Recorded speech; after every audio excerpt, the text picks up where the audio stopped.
sacerdote. En 1894, a los 15 años, Joseph entró en el seminario teológico de Tiflis e inició una vida de rigurosa rutina. Su inteligencia, su memoria prodigiosa y su talento para los detalles impresionaron a los profesores, quienes, sin embargo, también comprobaron que el joven tenía una faceta violenta y testaruda. Joseph consideraba que la vida en el seminario era muy opresiva, por lo que dejó a un lado la religión y se volvió hacia los anarquistas del siglo XIX, el terrorismo revolucionario y el marxismo, que le resultaban muy atractivos. Tras pasar 5 años en el seminario, fue expulsado por sus actividades revolucionarias. Podríamos decir que poseía una personalidad de guerra. Toda su vida consistió en luchar contra aquellos a quienes en su mente había clasificado como enemigos. Tenía lo que llamaríamos manía persecutoria.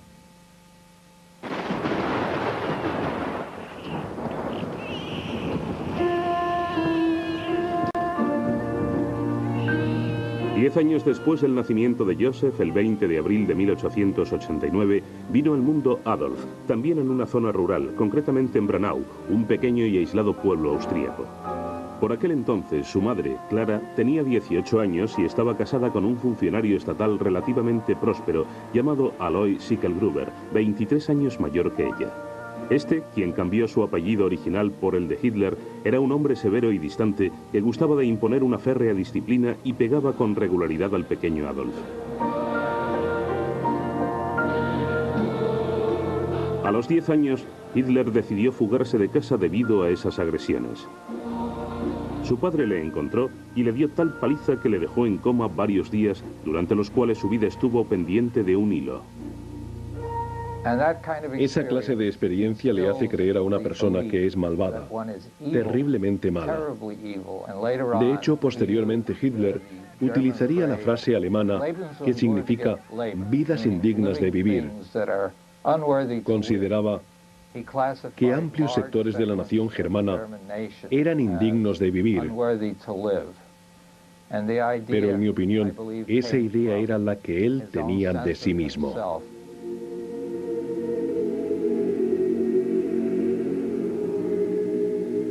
De pequeño, Adolf también quería ser sacerdote y, al igual que Stalin, cantaba en el coro de la iglesia.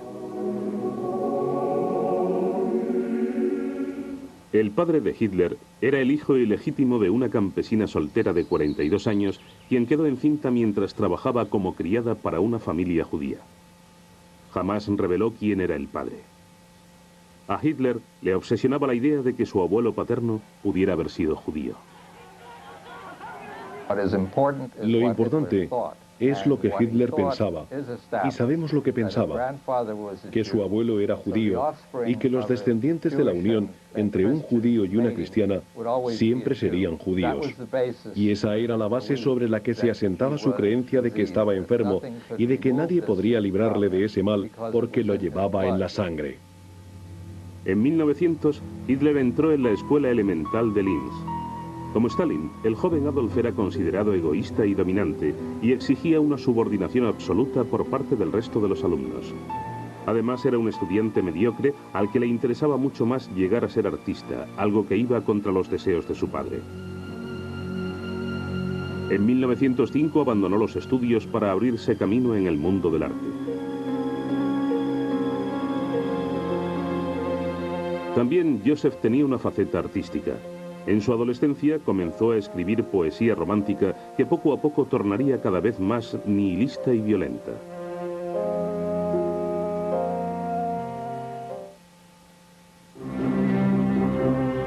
En 1900, a los 21 años, Joseph Jugasvili había dado la espalda a una vida de religión para sumergirse en una de violencia. Durante los siguientes 15 años vivió como un revolucionario activo, robando bancos y confiscando sueldos a punta de pistola con el fin de recaudar dinero para derrocar al zar. En 1910, Joseph escogió un nuevo nombre, Stalin, que en ruso significa hombre de acero. Durante ese periodo la policía zarista le detuvo 8 veces y en todas las ocasiones le deportó a remotas zonas rurales de Siberia. Siempre fue un solitario, una persona muy amarga y desagradable.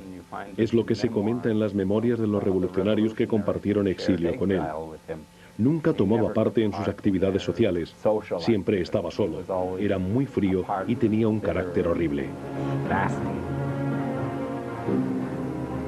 Stalin pronto llamó la atención de Lenin por ser un revolucionario efectivo e implacable. No fue una figura importante durante la Revolución Rusa de octubre de 1917, pero ya por aquel entonces era ambicioso y estaba decidido a ascender hasta lo más alto del Partido Comunista. Stalin se había definido a sí mismo como un revolucionario y sabía exactamente lo que quería de la vida. Hitler, en cambio, aún se estaba buscando a sí mismo y en 1907 se trasladó a Viena para hacer carrera en el ámbito artístico.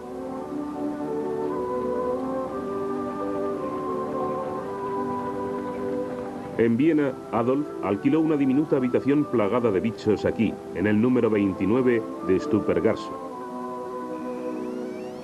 Vivía de una pequeña herencia que su madre administraba y así trataba de hacer realidad su sueño de entrar en la Academia de Bellas Artes. Pero ese sueño se hizo añicos cuando Clara murió 4 días antes de Navidad tras una larga y dolorosa lucha contra el cáncer de mama. La relación entre Hitler y su madre era tan estrecha que la desolación por su muerte le dejó traumatizado. Tras el fallecimiento de su madre, para conseguir dinero con el que salir adelante, Adolf vendía sus cuadros en la calle. Lo interesante es que solo pintaba paisajes, nunca personas. Hitler presentó 2 años seguidos la solicitud para entrar en la prestigiosa Academia de Bellas Artes y en ambas ocasiones fue rechazado. Como era incapaz de retratar a seres humanos, la Academia alegó que no tenía aptitudes para la pintura. Pero él decidió que le habían rechazado porque varios miembros del comité de admisión eran judíos. Fue en Viena donde tuvo contacto por primera vez con judíos de la Europa del Este.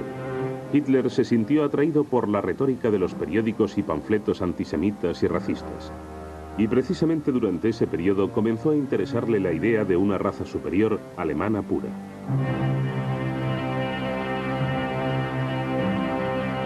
Después de que la Academia rechazara su solicitud y tras la muerte de su madre, Hitler se sentía triste en Viena. Estaba solo, no tenía dinero y tampoco sabía qué rumbo darle a su vida.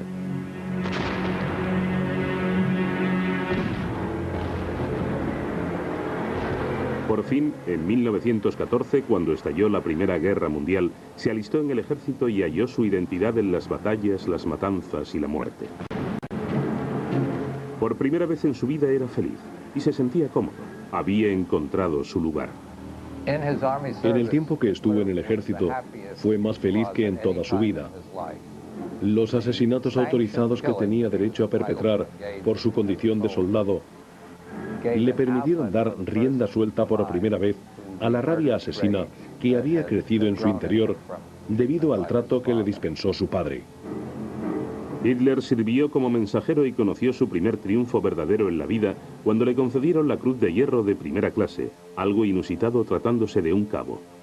La experiencia que vivió Hitler en la Primera Guerra Mundial, al sobrevivir a 50 batallas, en las que su regimiento fue aniquilado y posteriormente reconstituido una y otra vez, confirmaron su creencia en el hecho de que había sido escogido por el destino para desempeñar un grandioso papel en la historia. Cuando Alemania firmó el armisticio el 11 de noviembre de 1918, Hitler montó en cólera y prometió vengarse de quienes habían traicionado a la patria, que en su opinión no eran otros que los comunistas y los judíos.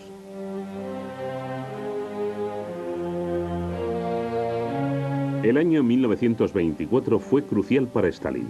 El destino intervino y le brindó una oportunidad de hacerse con el poder.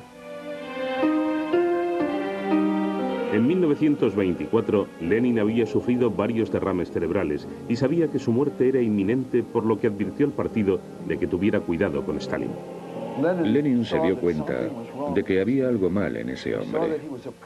Vio que tenía una personalidad problemática y que era peligroso que accediera a cargos importantes, en especial a los más elevados como el suyo propio, el de líder supremo reconocido del partido bolchevique y por lo tanto del Estado soviético.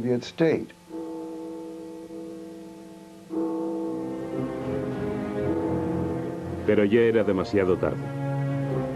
En mayo, Lenin murió y de inmediato Stalin comenzó a intrigar para hacerse con el poder. Impulsado por la ambición, se mostró más hábil que sus enemigos e intimidó a posibles rivales recurriendo a agentes despiadados para que le hicieran el trabajo sucio. El tener a todo un elenco de agentes a su alrededor para que eliminaran constantemente a cualquier oponente político era en sí algo paranoico, y el centro de la paranoia era el propio Stalin. No obstante, consiguió atraer hacia sí a gente que pensaba como él, que veía enemigos por todas partes. Stalin dijo una vez: escoger al enemigo, preparar todos y cada uno de los detalles del ataque, satisfacer una venganza implacable y luego irse a la cama. No existe nada más dulce en el mundo. Los síntomas de paranoia aparecieron relativamente pronto, no solo durante su dictadura, sino antes incluso. El famoso neurólogo Vladimir Bekhterev examinó a Stalin en 1927 y le diagnosticó paranoia. Varias horas después, Bekhterev murió en circunstancias misteriosas. Y debería dejar claro que aquello no fue psicohistoria de aficionados, fue un diagnóstico profesional. La misma crueldad y el mismo sadismo que marcaron la vida política de Stalin fueron la tónica predominante en su vida familiar, en especial en sus relaciones con su segunda esposa, Nadia. Su relación con esta mujer en particular fue terrible. La maltrataba tanto psicológica como físicamente. Nadia era bastante más joven que él, 17 años frente a los 40 de Stalin, y le dio dos hijos, un varón, Vasily, y una niña, Svetlana. El dictador tenía otro hijo, Yakov, de su primera esposa Ekaterina, que murió de tifus en 1907, el mismo año que falleció la madre de Hitler. También Stalin humillaba e insultaba a sus hijos. Vasily cayó en el alcohol y Yakov intentó suicidarse en una ocasión. Transmitió a sus propios hijos los malos tratos sufridos cuando era niño, también en forma de malos tratos. Nadia era una buena madre tanto para sus hijos legítimos como para su hijastro Yakov. Nadia pertenecía a una antigua familia bolchevique de Leningrado. Y para ella Stalin era uno de los líderes de la revolución, por lo que le admiraba y confiaba ciegamente en él. Sin embargo, Stalin era sumamente cruel con Nadia y la insultaba delante de otras personas. Poco a poco ella fue tomando conciencia de los defectos personales de su esposo, de esos defectos de su carácter que se manifestaban de muchas maneras en casa. El 8 de noviembre de 1932, Nadia y Stalin tuvieron una violenta discusión en una fiesta en Moscú. Él montó en cólera y, medio borracho, le arrojó colillas de cigarrillos a la cara. Ella se levantó, abandonó el lugar y regresó al piso familiar en el Kremlin. A la mañana siguiente la encontraron muerta con un disparo en el corazón. Puede que Stalin la empujara al suicidio o que la matara con sus propias manos. Los historiadores no han logrado ponerse de acuerdo sobre lo que sucedió exactamente, pero de lo que no cabe duda es de que la muerte de Nadia no fue natural. Según Svetlana, Nadia, su madre, le dejó a Stalin una carta llena de reproches políticos y personales que le hizo enfurecer hasta tal punto que cuando llegó el momento del funeral, se acercó hasta el féretro de la difunta, le dio un empujón y nunca volvió a visitar su tumba en el cementerio Bebichi.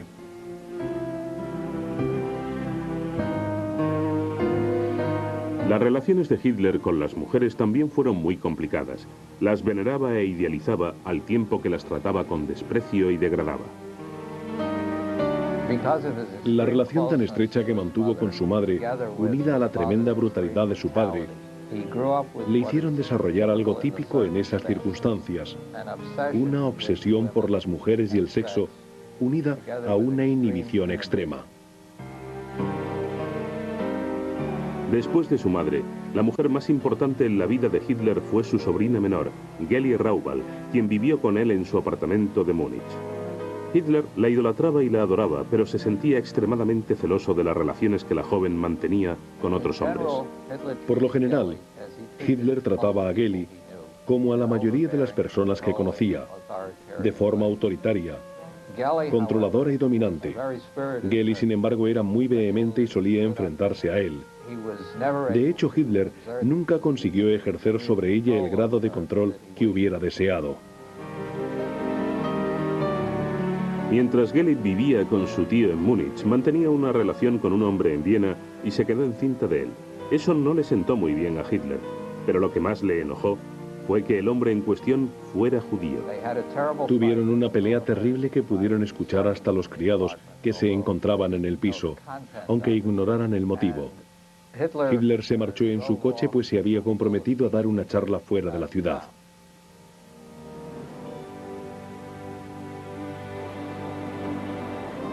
A la mañana siguiente, Geli fue hallada muerta en el piso de Hitler en Múnich. Tenía una herida de bala en el pecho. La muerte de Geli Raubal en 1931 aún sigue siendo un misterio. Pero no cabe duda de que Hitler tuvo algo que ver en su trágico final. En la época en que se produjo el suicidio de Geli Raubal, Hitler también se había estado viendo con otra mujer, Eva Braun.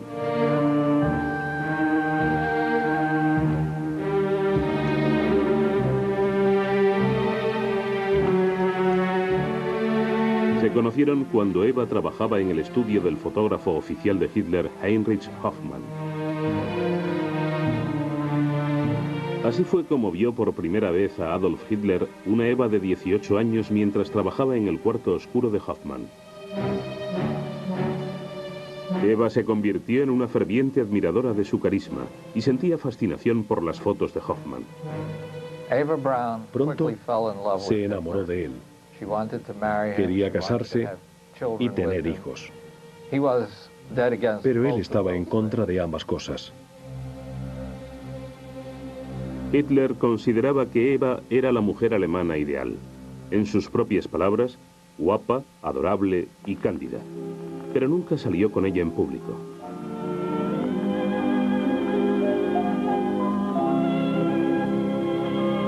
Eva se sentía sola y desatendida, y se quejaba de ello en su diario. Hace un tiempo maravilloso, y yo, la amante del hombre más importante de Alemania y del mundo, estoy aquí sentada, contemplando el sol a través de una ventana. ¿Cómo es posible que sea tan poco comprensivo y que me deje aquí, olvidada y resignada? Le he enviado la carta definitiva. La cuestión es si le dará alguna importancia. Ya veremos. Si no tengo respuesta antes de esta noche, me tomaré 25 pastillas y me iré quedando dormida dulcemente hasta abandonar este mundo. Muchas veces me ha dicho que está locamente enamorado de mí, pero ¿de qué me sirve eso si no me ha dirigido una palabra agradable en 3 meses?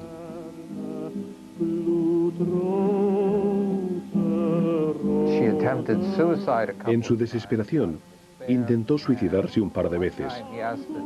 En una ocasión, Hitler le preguntó al médico que acudió a atenderla si había sido un verdadero intento de suicidio o solo un truco para ganarse su simpatía. El galeno le aseguró que había sido de verdad, y Adolf quedó impresionado. Hitler mantuvo las distancias con Eva y nunca demostró afecto por ella. La verdad es que ni por ella ni por otra mujer. Lo repetía una y otra vez: estoy casado con Alemania. El 30 de enero de 1933, Hitler se convirtió en canciller de Alemania e instauró una brutal dictadura que era un reflejo de su narcisismo y su paranoia. De inmediato creó un estado policial y se valió de su temida policía secreta, las SS y la Gestapo, para imponerlo. Con el fin de reforzar su control sobre el partido nazi, Hitler eliminó a sus rivales políticos y a los presuntos enemigos del Estado. Quien vaya a leer o haya leído Mein Kampf, Mi lucha, debe saber a dónde conduce. El nacionalismo excluía a todos aquellos que pensaban de forma diferente. Los acorralaba, los explotaba e incluso los asesinaba en nutridos grupos simplemente porque no querían someterse al sistema.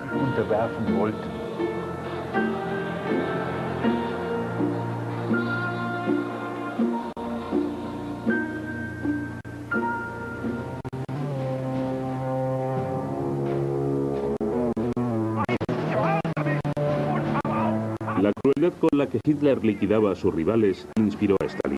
Pese a que contaba con la ciega adoración de las masas y a que tenía en sus manos el control absoluto de la sociedad soviética, Stalin se mostraba morbosamente desconfiado y veía enemigos por todas partes. Incluso se volvió contra viejos amigos suyos.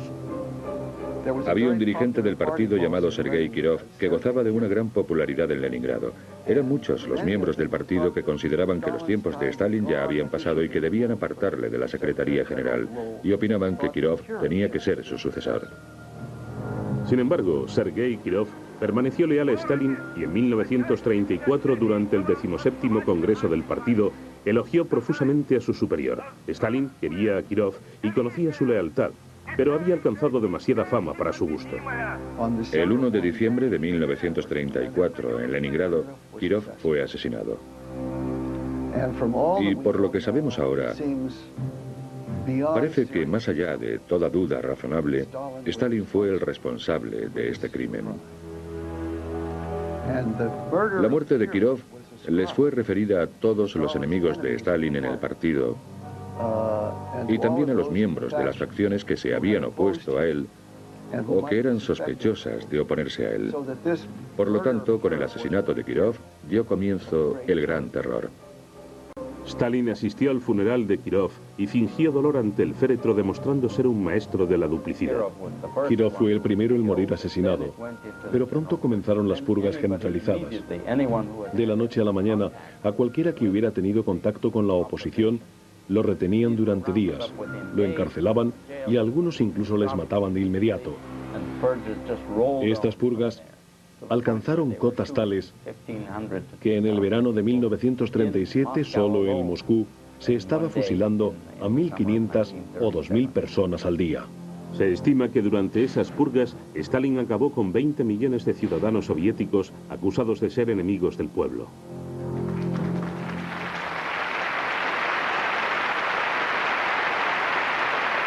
Los miembros de su propio grupo gobernante, el Politburó, le temían tanto que ninguno osaba ser el primero en dejar de aplaudirle.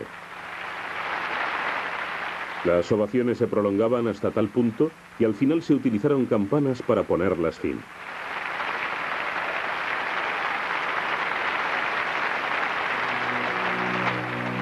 Stalin eliminaba a sus enemigos o enemigos imaginarios tanto literal como metafóricamente.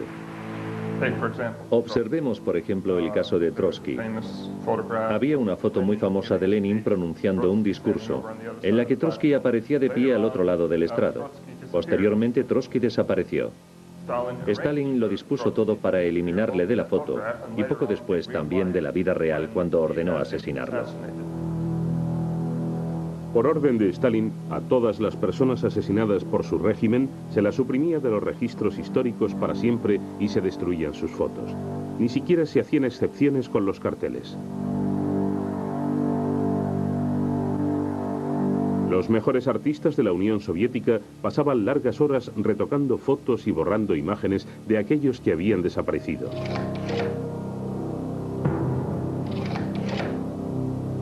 Las fotografías y los retoques que llevaron a cabo simbolizan una especie de segunda muerte. El fotohistoriador David King lleva 30 años reuniendo la mayor colección del mundo de fotografías, pósters y cuadros de la era soviética y ha documentado la perfidia de Stalin. En realidad lo que se ve es una segunda muerte. La primera tenía lugar a manos de la policía secreta. Y la segunda consistía en hacer desaparecer a la persona de los medios.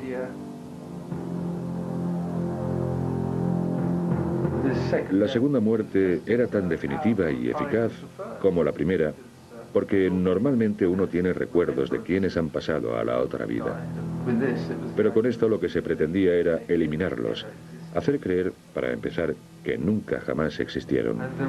El resultado de los retoques realizados en estas caras es muy extraño y también macabro. No solo las tapaban con tinta china, también las cortaban con navajas y tijeras. Y creo que, probablemente, cuanto más agresivo era el retoque, mejor estalinista se consideraba a quien lo había hecho.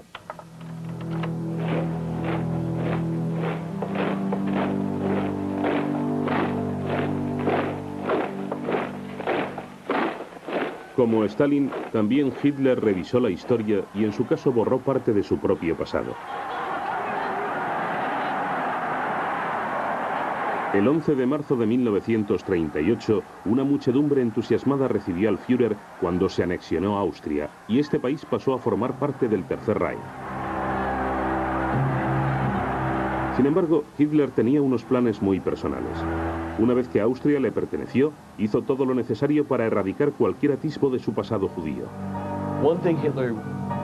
Algo que Hitler trató de hacer desde el principio fue ocultar las pruebas sobre su pasado.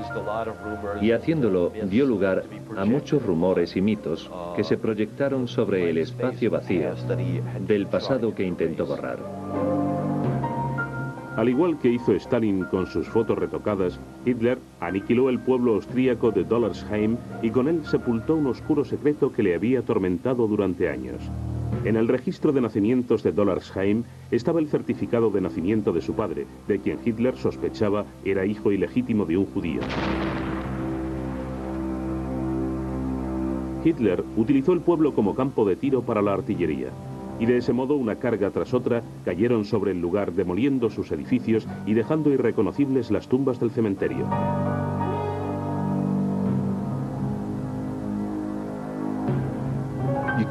Al ver esta iglesia en ruinas, de cuyos sagrados muros muy pocos siguen aún en pie, me da la impresión, en cierto modo, de que es una metáfora de las ruinas, de la ausencia, del vacío que hay en la historia del pasado de Hitler.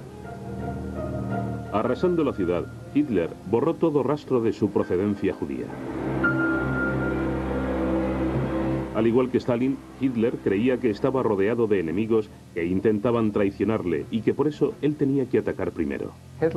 Hitler creció con la idea, adquirida a través de las experiencias vividas en su propia familia, de que probablemente fuera necesario matar para no morir.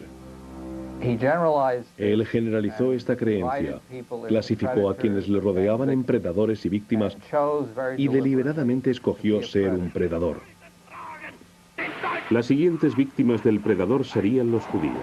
La obsesión de Hitler y su plan secreto era eliminar a todos los judíos de Alemania, de Europa y de la Unión Soviética, amparándose para ello en la guerra.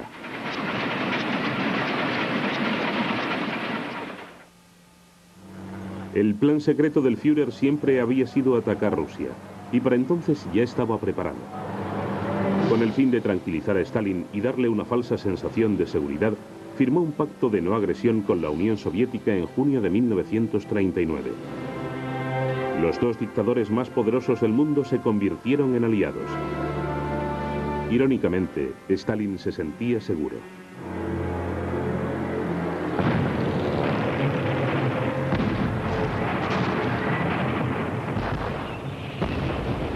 La mañana del 22 de junio de 1941, Hitler puso en marcha la Operación Barbarroja, la invasión de Rusia, que cumpliría dos objetivos: la destrucción del bolchevismo y la aniquilación de los judíos. La invasión dejó atónito a Stalin, quien por supuesto se sintió traicionado personalmente. Para Stalin fue una absoluta sorpresa. Se quedó muy desorientado y durante las semanas siguientes sufrió una especie de crisis nerviosa. Sus subordinados tenían dificultades para contactar con él y hacerle comprender lo que estaba sucediendo. Tardó unas 3 o 4 semanas en recomponerse y empezar a comportarse como el hombre que se suponía que era.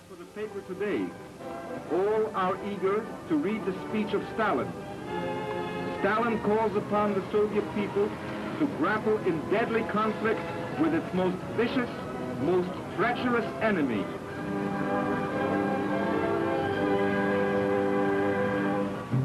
A finales de 1941, la Operación Barbarroja parecía haber sido todo un éxito. Hitler estaba exultante.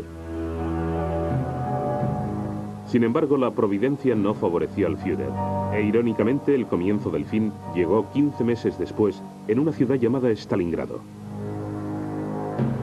Allí el simbólico enfrentamiento entre dos hombres de hierro alcanzó su punto álgido. En septiembre de 1942, los alemanes lanzaron un ataque total por tierra y aire sobre Stalingrado. Stalin dio una orden. Todo soldado que se rindiera sería considerado un traidor, y aquellos que se retiraran serían fusilados. Si eran altos mandos, los miembros de sus familias sufrirían también la represión. Y resultó que uno de los soldados era familiar del propio Stalin. Se trataba de su hijo, Yakov. El hijo de Stalin, Yakov, se había alistado en el ejército y los alemanes le hicieron prisionero. En un determinado punto, los germanos pensaron que podían proponer cambiar a Yakov por algunos de sus oficiales de alto rango, a los que los rusos habían hecho prisioneros y les hicieron llegar su oferta.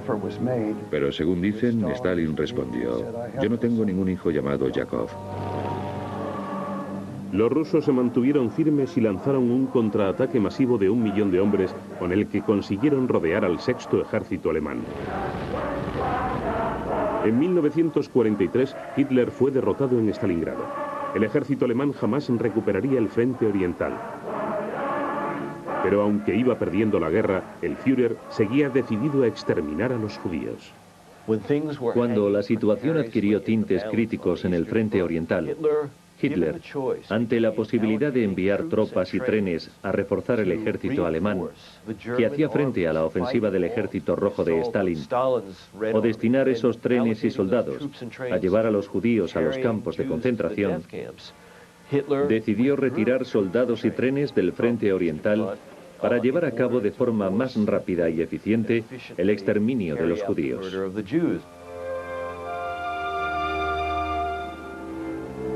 Pero ya corría el año 1943 y para entonces Hitler era un hombre muy enfermo. Tras ser derrotado en Stalingrado, comenzó a depender cada vez más de las anfetaminas. Todas las mañanas su médico personal, el doctor Theodor Morrell, le ponía una inyección. A lo largo del día se trataba con anfetaminas orales y por la noche tomaba barbitúricos para dormir. A medida que avanzaba la guerra, el Führer iba dependiendo más y más del doctor Morrell.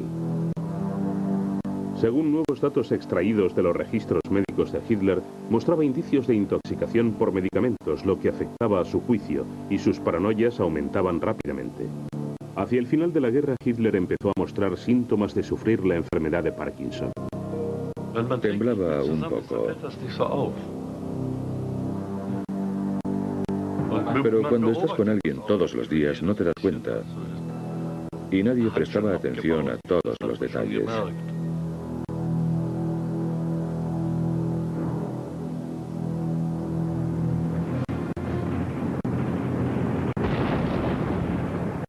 Cuando el ejército rojo asoló Berlín, Hitler se encontraba oculto en las profundidades del Führerbunker situado bajo la Cancillería.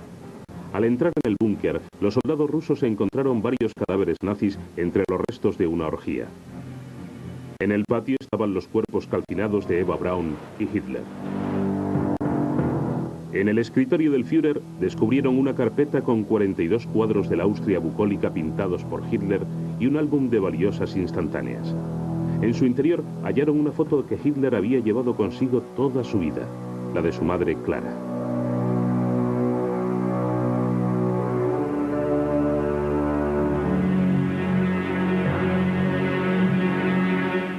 Stalin, el vencedor final, aprovechó su triunfo sobre los nazis para hacer desfilar largas hileras de prisioneros de guerra alemanes por la Plaza Roja y congregar a su alrededor al pueblo soviético. Muchos tenían esperanzas de que el hombre de acero se hubiera ablandado. Recuerdo que en aquel momento yo era agregado de la embajada estadounidense. Y el 9 de mayo de 1945, El día que se produjo la rendición, hubo una gran explosión de júbilo en las calles de Moscú. La gente bailaba. Y recuerdo que me encontraba en un grupo en el que un joven oficial, puede que un mayor, dijo en ruso: ahora llega el momento de vivir. Pero como ya era habitual, Stalin necesitaba enemigos, no paz y libertad. Y en esta ocasión, convirtió en blanco de su terror a los judíos y se centró en un grupo de médicos hebreos a los que acusó de planear el asesinato de varios líderes soviéticos, entre los que se encontraba él mismo. Esos médicos fueron ejecutados públicamente en la Plaza Roja. Después de aquello, Stalin organizó la deportación a Siberia Oriental de la población judía de las principales ciudades que durante el trayecto serían víctimas de pogromos. Solo su repentina muerte, el 5 de marzo de 1953, de una hemorragia cerebral, evitó que llevara a cabo otra purga. Su hija Svetlana recordaba así la escena que presenció estando junto a su lecho de muerte. De repente abrió los ojos y miró a todos los que estábamos en la habitación. Fue una mirada terrible. Entonces sucedió algo incomprensible e impresionante. Levantó la mano izquierda, como si estuviera apuntando a algún lugar situado en lo alto, y lanzándonos una maldición a todos. Un segundo después, tras un esfuerzo final, el espíritu logró liberarse del cuerpo. Cientos de miles de dolientes vieron cómo se daba sepultura a Stalin en el mausoleo de Lenin y junto a él. Para Adolf Hitler, en cambio, no hubo monumento alguno, ni tan siquiera una lápida.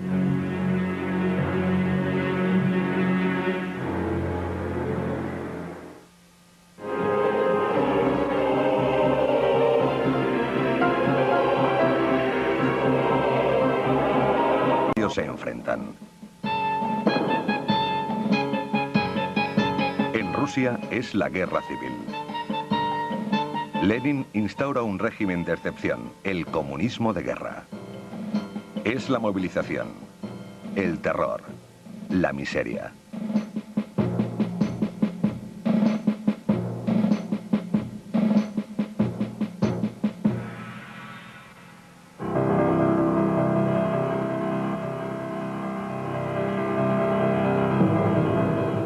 En marzo de 1919, Lenin crea la Tercera Internacional. Objetivo, la Revolución Mundial.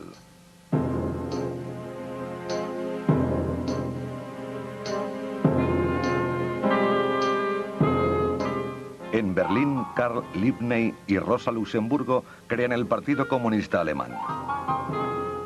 La insurrección espartaquista es reprimida durante la Semana Sangrienta de enero de 1919.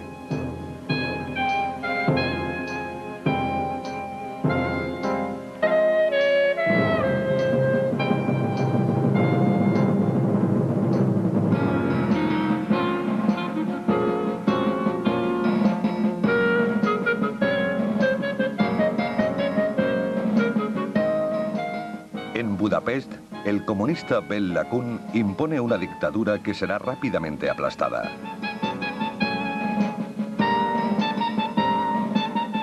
En los países vencedores estallan las huelgas.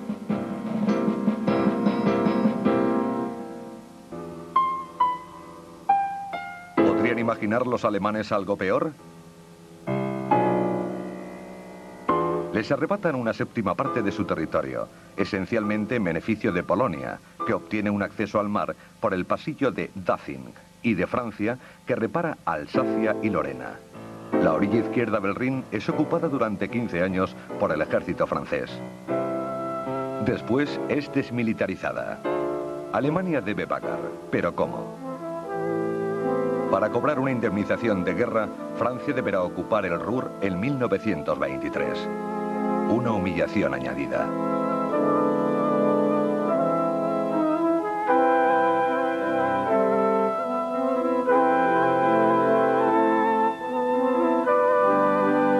La reacción nacionalista se desarrolla. La minúscula facción de un partido se convierte en clave e intentará aprovecharlo. Italia también acumula frustraciones, puesto que no obtiene lo que le habían prometido cuando entró en la guerra en 1915.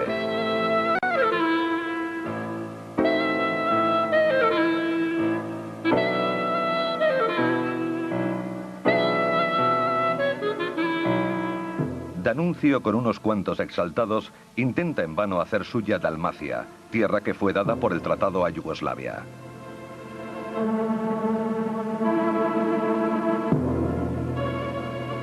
En marzo de 1919, Benito Mussolini crea Grupo Italiano de Combate.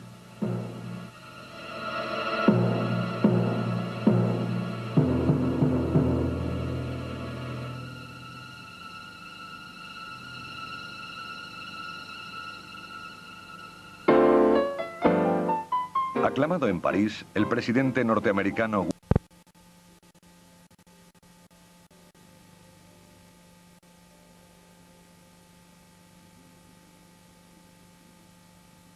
al trabajo.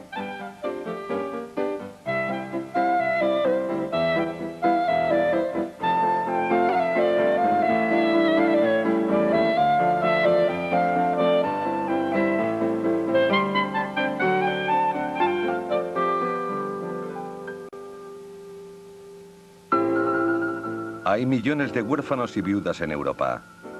Las mujeres son más numerosas que los hombres. Millones de niños dejaron de nacer entre 1914 y 1918. En Francia, la baja de natalidad se notará.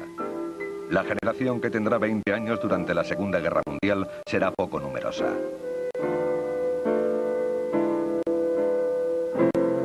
Es el momento de las preguntas sobre el sentido de la guerra.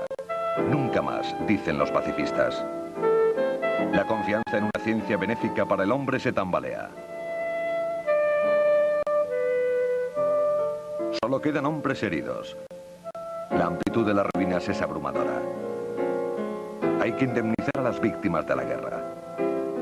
La inflación galopa, particularmente en los países vencidos. Francia se calma con la ilusión y Alemania espera.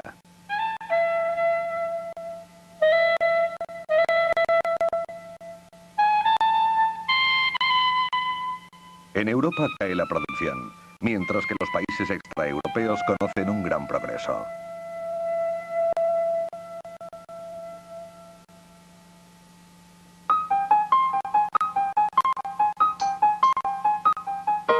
Los europeos han perdido el mercado de Norteamérica, Japón y otros estados.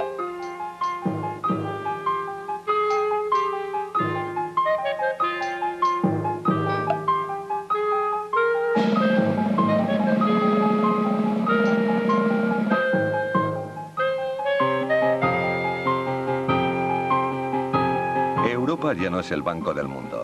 Al contrario, está muy endeudada, sobre todo con los Estados Unidos.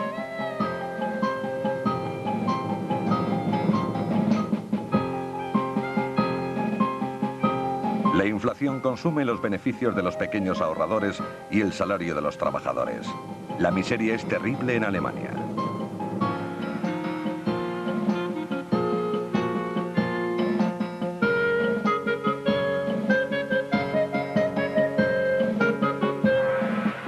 Partidarios del orden y revolucionarios se enfrentan. En Rusia es la guerra civil. Lenin instaura un régimen de excepción, el comunismo de guerra. Es la movilización, el terror, la miseria.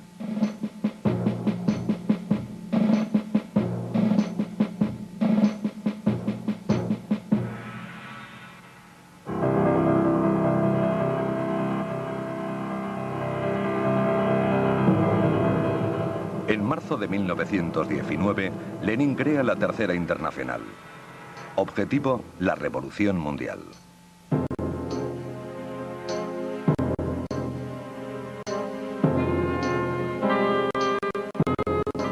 En Berlín, Karl Liebknecht y Rosa Luxemburgo crean el Partido Comunista Alemán.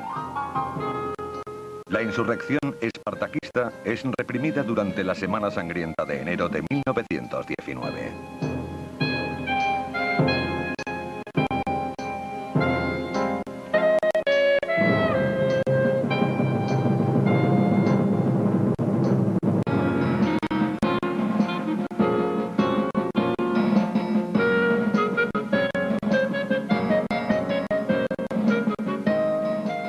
En Budapest, el comunista Béla Kun impone una dictadura que será rápidamente aplastada.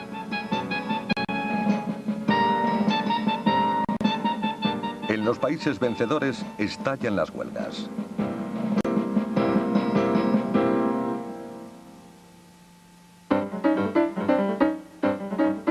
Pero la revolución también afecta a las costumbres.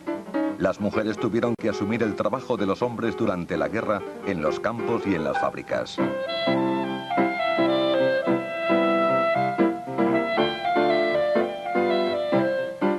Se emanciparon. La nueva mujer es libre.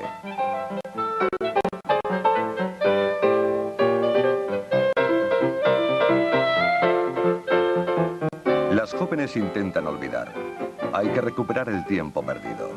Es el comienzo de los años locos que animarán Montmartre y Montparnasse a ritmo de jazz y de Charleston. En 1914, tres grandes imperios dominan Europa. El alemán, Imperio ruso y el austrohúngaro. En el sur, el Imperio otomano aún está presente en los Balcanes. Los tres emperadores, Guillermo II, Nicolás II y Francisco José, han sido destronados. Ya no hay grandes imperios en Europa Central, por lo que aparecen nuevos estados. Alemania está dividida en dos. Rusia tuvo que abandonar los países bálticos. Polonia reaparece. Austria, Hungría, Checoslovaquia y Yugoslavia nacen de la caída del Imperio austrohúngaro. Turquía emerge de las ruinas del Imperio otomano.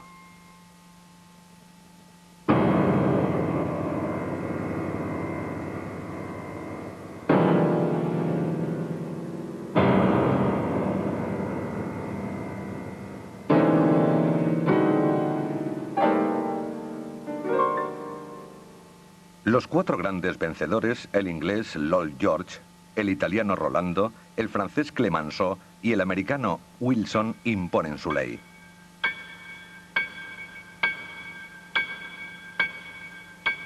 Los vencidos no pueden discutir los tratados de paz. Los alemanes se ven obligados a firmar el Tratado de Versalles en la Galería de los Espejos del Palacio, la misma en la que en 1871 había sido proclamado el Imperio Alemán. Tanto psicológica como físicamente. Nadia era bastante más joven que él, 17 años frente a los 40 de Stalin, y le dio dos hijos, un varón, Vasily, y una niña, Svetlana. El dictador tenía otro hijo, Yakov, de su primera esposa Ekaterina, que murió de tifus en 1907, el mismo año que falleció la madre de Hitler. También Stalin humillaba e insultaba a sus hijos. Vasily cayó en el alcohol y Yakov intentó suicidarse en una ocasión. Transmitió a sus propios hijos los malos tratos sufridos cuando era niño, también en forma de malos tratos. Nadia era una buena madre tanto para sus hijos legítimos como para su hijastro Yakov. Nadia pertenecía a una antigua familia bolchevique de Leningrado. Y para ella Stalin era uno de los líderes de la revolución, por lo que le admiraba y confiaba ciegamente en él. Sin embargo, Stalin era sumamente cruel con Nadia y la insultaba delante de otras personas.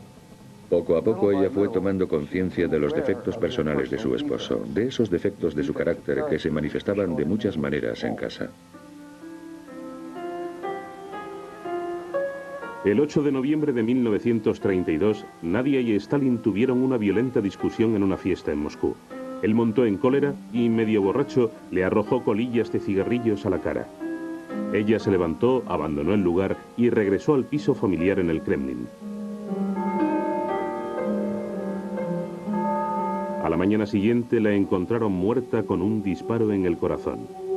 Puede que Stalin la empujara al suicidio o que la matara con sus propias manos. Los historiadores no han logrado ponerse de acuerdo sobre lo que sucedió exactamente, pero de lo que no cabe duda es de que la muerte de Nadia no fue natural. Según Svetlana, Nadia, su madre, le dejó a Stalin una carta llena de reproches políticos y personales que le hizo enfurecer hasta tal punto que cuando llegó el momento del funeral, se acercó hasta el féretro de la difunta, le dio un empujón y nunca volvió a visitar su tumba en el cementerio Bebichi.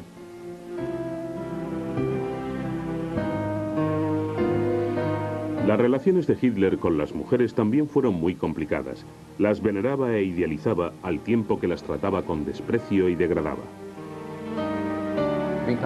La relación tan estrecha que mantuvo con su madre, unida a la tremenda brutalidad de su padre, le hicieron desarrollar algo típico en esas circunstancias, una obsesión por las mujeres y el sexo, unida a una inhibición extrema. Después de su madre, la mujer más importante en la vida de Hitler fue su sobrina menor, Geli Raubal, quien vivió con él en su apartamento de Múnich. Hitler la idolatraba y la adoraba, pero se sentía extremadamente celoso de las relaciones que la joven mantenía con otros hombres. Por lo general, Hitler trataba a Geli como a la mayoría de las personas que conocía, de forma autoritaria, controladora y dominante. Geli, sin embargo, era muy vehemente y solía enfrentarse a él. De hecho, Hitler nunca consiguió ejercer sobre ella el grado de control que hubiera deseado. Mientras Geli vivía con su tío en Múnich, mantenía una relación con un hombre en Viena y se quedó encinta de él. Eso no le sentó muy bien a Hitler, pero lo que más le enojó fue que el hombre en cuestión fuera judío. Tuvieron una pelea terrible que pudieron escuchar hasta los criados que se encontraban en el piso, aunque ignoraran el motivo. Hitler se marchó en su coche pues se había comprometido a dar una charla fuera de la ciudad. En 1894, a los 15 años, Joseph entró en el seminario teológico de Tiflis e inició una vida de rigurosa rutina. Su inteligencia, su memoria prodigiosa y su talento para los detalles impresionaron a los profesores, quienes, sin embargo, también comprobaron que el joven tenía una faceta violenta y testaruda. Joseph consideraba que la vida en el seminario era muy opresiva, por lo que dejó a un lado la religión y se volvió hacia los anarquistas del siglo XIX, el terrorismo revolucionario y el marxismo, que le resultaban muy atractivos. Tras pasar 5 años en el seminario, fue expulsado por sus actividades revolucionarias.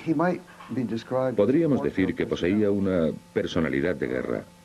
Toda su vida consistió en luchar contra aquellos a quienes en su mente había clasificado como enemigos. Tenía lo que llamaríamos manía persecutoria.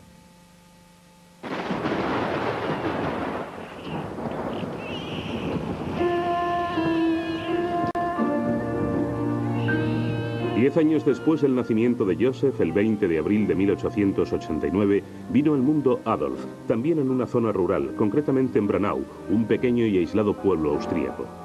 Por aquel entonces, su madre, Clara, tenía 18 años y estaba casada con un funcionario estatal relativamente próspero llamado Aloy Schicklgruber, 23 años mayor que ella. Este, quien cambió su apellido original por el de Hitler, era un hombre severo y distante que gustaba de imponer una férrea disciplina y pegaba con regularidad al pequeño Adolf. A los 10 años, Hitler decidió fugarse de casa debido a esas agresiones. Su padre le encontró y le dio tal paliza que le dejó en coma varios días, durante los cuales su vida estuvo pendiente de un hilo. Esa clase de experiencia le hace creer a una persona que es malvada, terriblemente mala. De hecho, posteriormente Hitler utilizaría la frase alemana que significa vidas indignas de vivir. Consideraba que amplios sectores de la nación germana eran indignos de vivir. Pero en mi opinión, esa idea era la que él tenía de sí mismo.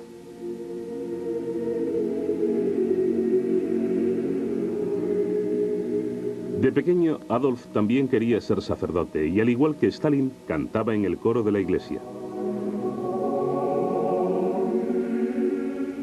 El padre de Hitler era el hijo ilegítimo de una campesina soltera de 42 años, quien quedó encinta mientras trabajaba como criada para una familia judía. Jamás reveló quién era el padre.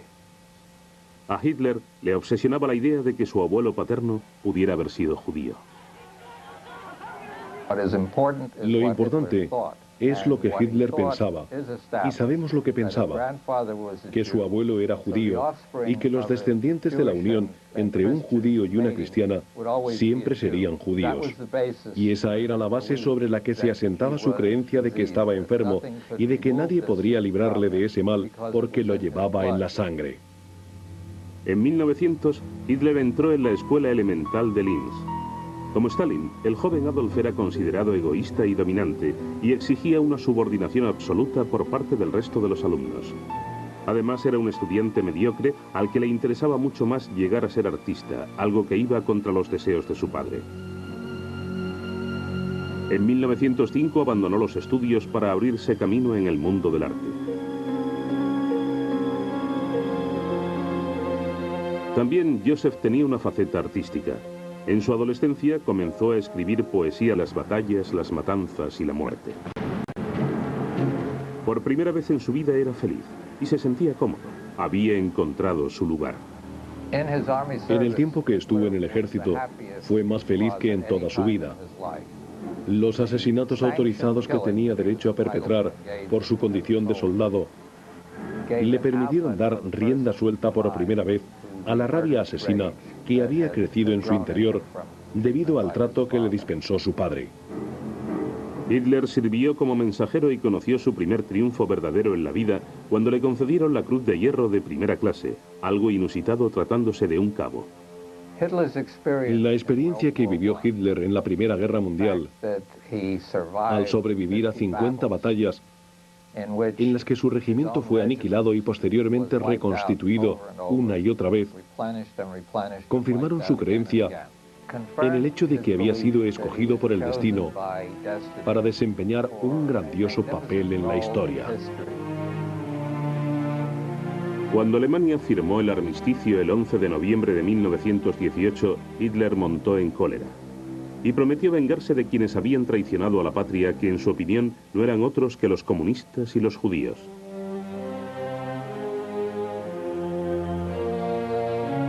El año 1924 fue crucial para Stalin. El destino intervino y le brindó una oportunidad de hacerse con el poder.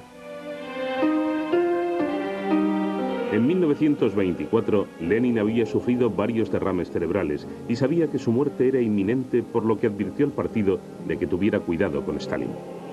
Lenin se dio cuenta de que había algo mal en ese hombre. Vio que tenía una personalidad problemática y que era peligroso que accediera a cargos importantes, en especial a los más elevados como el suyo propio, el de líder supremo reconocido del partido bolchevique y por lo tanto del Estado soviético.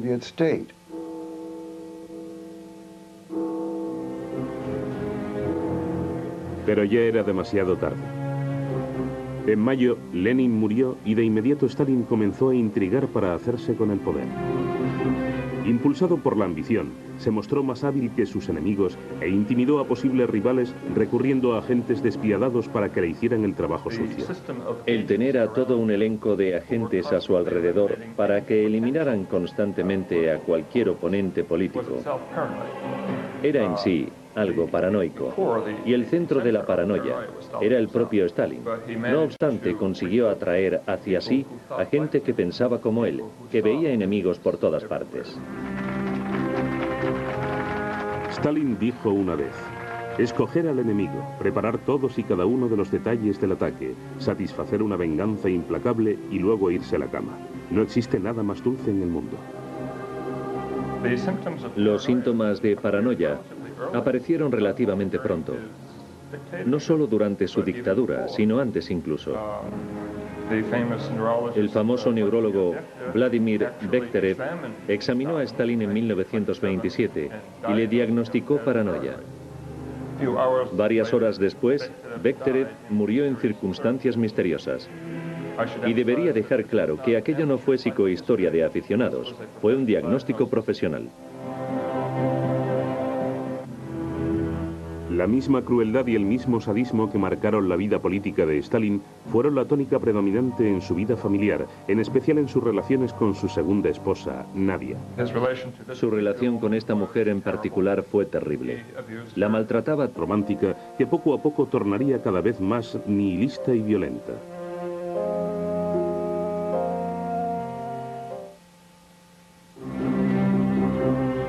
En 1900, a los 21 años, Joseph Yugasvili había dado la espalda a una vida de religión para sumergirse en una de violencia.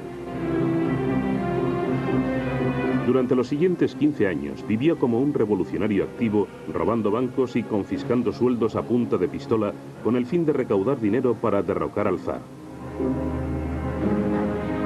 En 1910, Joseph escogió un nuevo nombre, Stalin, que en ruso significa hombre de acero. Durante ese periodo la policía zarista le detuvo 8 veces y en todas las ocasiones le deportó a remotas zonas rurales de Siberia. Siempre fue un solitario, una persona muy amarga y desagradable. Es lo que se comenta en las memorias de los revolucionarios que compartieron exilio con él. Nunca tomaba parte en sus actividades sociales, siempre estaba solo, era muy frío y tenía un carácter horrible. Stalin pronto llamó la atención de Lenin por ser un revolucionario efectivo e implacable. No fue una figura importante durante la Revolución Rusa de octubre de 1917, pero ya por aquel entonces era ambicioso y estaba decidido a ascender hasta lo más alto del Partido Comunista. Stalin se había definido a sí mismo como un revolucionario y sabía exactamente lo que quería de la vida. Hitler, en cambio, aún se estaba buscando a sí mismo y en 1907 se trasladó a Viena para hacer carrera en el ámbito artístico.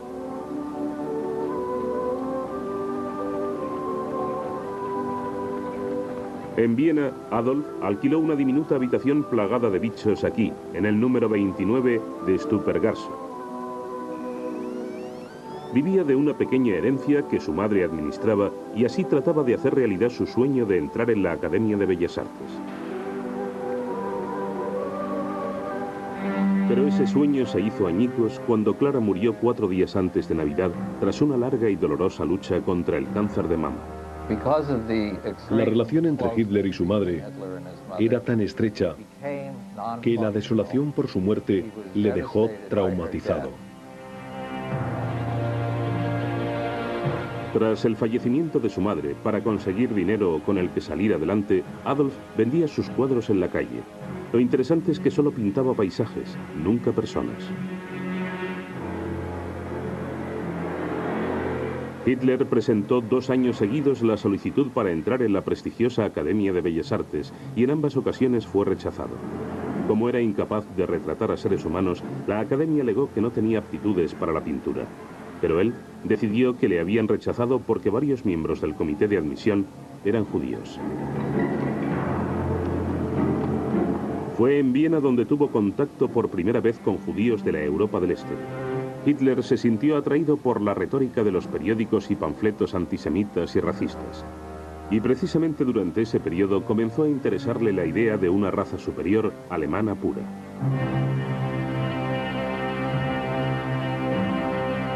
Después de que la Academia rechazara su solicitud y tras la muerte de su madre, Hitler se sentía triste en Viena. Estaba solo, no tenía dinero y tampoco sabía qué rumbo darle a su vida.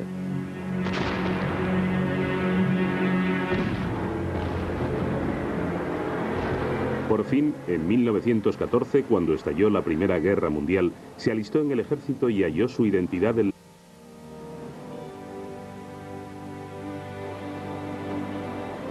A la mañana siguiente, Geli fue hallada muerta en el piso de Hitler en Múnich.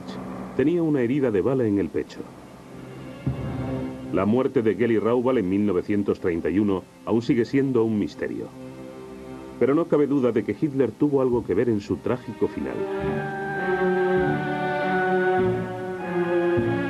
En la época en que se produjo el suicidio de Geli Raubal, Hitler también se había estado viendo con otra mujer, Eva Braun.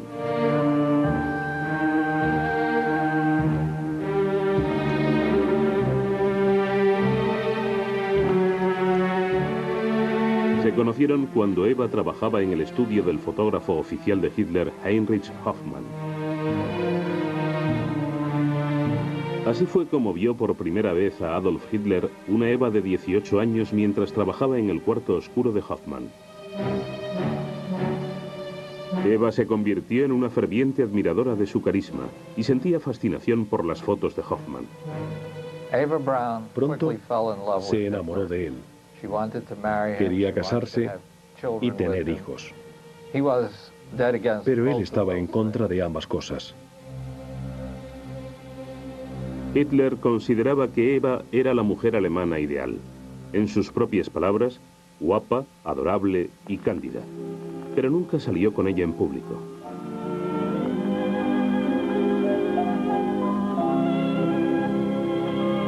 Eva se sentía sola y desatendida, y se quejaba de ello en su diario. Hace un tiempo maravilloso, y yo, la amante del hombre más importante de Alemania y del mundo, estoy aquí sentada, contemplando el sol a través de una ventana. ¿Cómo es posible que sea tan poco comprensivo y que me deje aquí, olvidada y resignada? Le he enviado la carta definitiva. La cuestión es si le dará alguna importancia. Ya veremos. Si no tengo respuesta antes de esta noche, me tomaré 25 pastillas y me iré quedando dormida dulcemente hasta abandonar este mundo. Muchas veces me ha dicho que está locamente enamorado de mí, pero ¿de qué me sirve eso si no me ha dirigido una palabra agradable en 3 meses?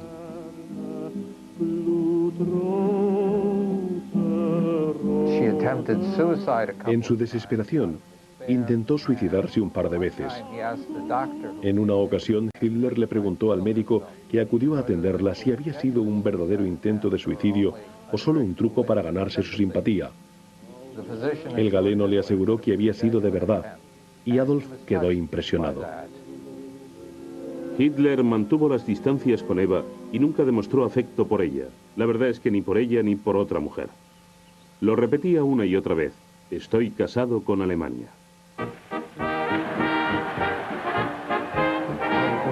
El 30 de enero de 1933, Hitler se convirtió en canciller de Alemania e instauró una brutal dictadura que era un reflejo de su narcisismo y su paranoia. De inmediato creó un estado policial y se valió de su temida policía secreta, las SS y la Gestapo, para imponerlo. Con el fin de reforzar su control sobre el partido nazi, Hitler eliminó a sus rivales políticos y a los presuntos enemigos del Estado. Quien vaya a leer o haya leído Mein Kampf, Mi lucha, debe saber a dónde conduce. El nacionalismo excluía a todos aquellos que pensaban de forma diferente.